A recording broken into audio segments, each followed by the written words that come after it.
বুখারী শরীফের বর্ণনা, সাহাবায়ে কেরামকে রাসূল আকরাম সাল্লাল্লাহু আলাইহি সাল্লাম বলেন, ইয়াকুমুল জুলুসা আলাত তুরুকাত, তোমরা রাস্তার মধ্যে আড্ডাবাজি করা থেকে বাঁচবা, গোল মিটিং করা থেকে বাঁচবা, বেশি বেশি বৈশা বৈশা কথা বলা, অনর্থক কথা বলা থেকে তোমরা বাঁচবা।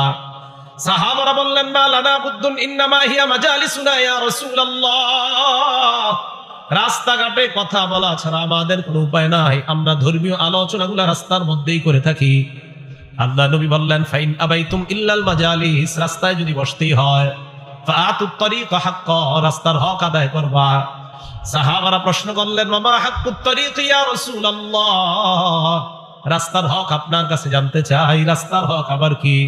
আল্লাহ নবী বললেন, রাস্তার হক হলো 5টা। বলেন, রাস্তার হক কয়টা? 1 নাম্বার গদ্দুল বাসার, নজর নিচে রাখা, 1 নাম্বার, এটা হলো রাস্তার হক, চোখ নিচে রাখা, এটা কিসের হক? 2 নাম্বার কাফুল আযা, কষ্টদায়ক বস্তু সরায় দেওয়া, এটা রাস্তার হক। 3 নাম্বার রদ্দুস সালাম, সালামের জবাব দেওয়া। 4 নাম্বার আমরুন বিল মারুফ, নেক কাজের আদেশ করা।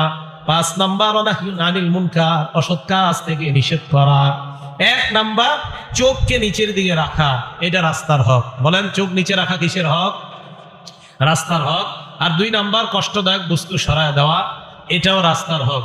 দেখেন, আপনি রাস্তা দিয়ে হাঁটতেছেন, কষ্টদায়ক একটা ইট দেখলেন, চক্কা ইট পড়ে রয়েছে, এটা কাটা, একটা সুই, একটা কলার সিলকা পড়ে আছে, এটা আপনি সরায় নিলেন এই নিয়তে, আমার কোনো মুসলমান ভাইয়ের পায়ের মধ্যে এই ইটের টুকরাটা লাগতে পারে, আমার কোনো মুসলমান ভাইয়ের পায়ে এই কাটা বিদ্ধ হতে পারে, আমার কোনো মুসলমান ভাইয়ের পায়ে এই সুইটা লাগতে পারে, এই নিয়ত কইরা আপনি ওই রাস্তা থেকে কষ্টদায়ক বস্তু সরায়া দিলেন।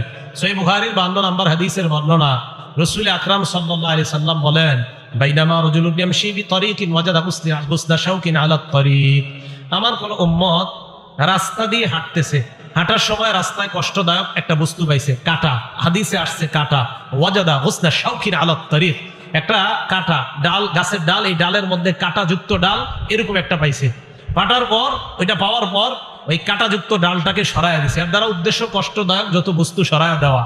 আল্লাহ রাসূল বলেন, কেউ যদি এই কাজটা করে, শাকারাল্লাহু লাহু, ওই মুহূর্তে আল্লাহ তার উপর সন্তুষ্ট হয়ে যায়, ওয়া গাফারা লাহু, তার আগের সব গুনাহগুলো আল্লাহ মাফ করে দেয়। বলেন, রাস্তার হক কয়টা? 1 নাম্বার কি? হেফাজত করা। বলেন, আমানত কয় প্রকার? হ্যাঁ, 1 নাম্বার ইবাদতের ক্ষেত্রে আমানত, 2 নাম্বার অঙ্গ প্রত্যঙ্গগুলা হেফাজত করা, এটাও আমানত। অঙ্গের মধ্যে একটা অঙ্গের নাম জবান, আর একটা হাত, এই 2টা অঙ্গকে কোনো মুসলমানকে কষ্ট দেওয়া থেকে বিরত রাখা। ক্বালা রাসূলুল্লাহ সাল্লাল্লাহু আলাইহি ওয়াসাল্লাম, আল মুসলিমু মান সালিমাল মুসলিমুনা মিন লিসানিহি ওয়া ইয়াদিহি, নবীজি বলেন, প্রকৃত মুসলমান ওই ব্যক্তি, যেই ব্যক্তির হাত এবং জবান থেকে, এই হাত এবং জবান থেকে অন্য মুসলমান নিরাপদ, মানে হাতের কষ্ট দেওয়া এবং জবানের কষ্ট দেওয়া, এই 2 জিনিসের কষ্ট দেওয়া থেকে অন্য মুসলমান যদি নিরাপদ হয়ে যায়, আল্লাহ নবী বলেন, আমি তোমাকে দুনিয়ার প্রকৃত মুসলমান বলে ঘোষণা করলাম। তাহলে এই অঙ্গ প্রত্যঙ্গগুলা কষ্টদায়ক বস্তু থেকে তো আপনি হেফাজত নিজেকেও করবেন, আপনার দ্বারা যেন অন্য কেউ কষ্ট না পায়, এই আপনার হাত আর জবান, এই 2টা জিনিসকে আপনি হেফাজত করবেন।